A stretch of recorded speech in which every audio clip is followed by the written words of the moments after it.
Hello guys, स्वागत है हमारा गुजराती मिनी व्लॉग में। तो सवार में अमे निकली गया पार्लर तरफ। रस्ता में अमे लई लीधो नास्तो लेती वखते वरसाद चालू थई गयो। पछी तो आपणे वाट जोता था वरसाद बंद थवानी।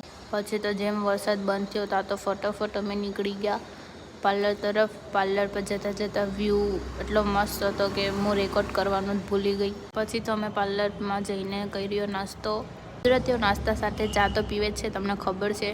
ता तो आपणे पार्लर बंद करीने आवता रह्या घरे। पछी तो अमारा घरनी बहारनो व्यू तमे जोई शको छो। ता तो व्यू जोता जोता હું ભૂલી જ ગઈ કે મારે ક્લાસીસ પર જવાનું તે તા વાગી ગયા 6 તો 6 વાગે તો આપણે તૈયાર થઈને નીકળી ગયા ગરબા ક્લાસીસ માટે। તા તો ક્લાસ પર જઈને જોયું તો હજી એક પણ સ્ટુડન્ટ નહોતું આવ્યું તો આપણે નીકળી ગયા ગણપતિ આગમન જોવા ને એટલા બધા ગણપતિ જોયા કે મજા જ આવી ગઈ। પછી તો આપણા સરનો ફોન આવતો રહ્યો કે ફટાફટ ક્લાસ પર આવો। ક્લાસ પર જતા જતા બી અમે ગણપતિ જોયા। ઓકે ગાઈસ, મળીએ કાલના મેન્યુ વ્લોગમાં। બાય, જય શ્રી કૃષ્ણ, ટેક કેર।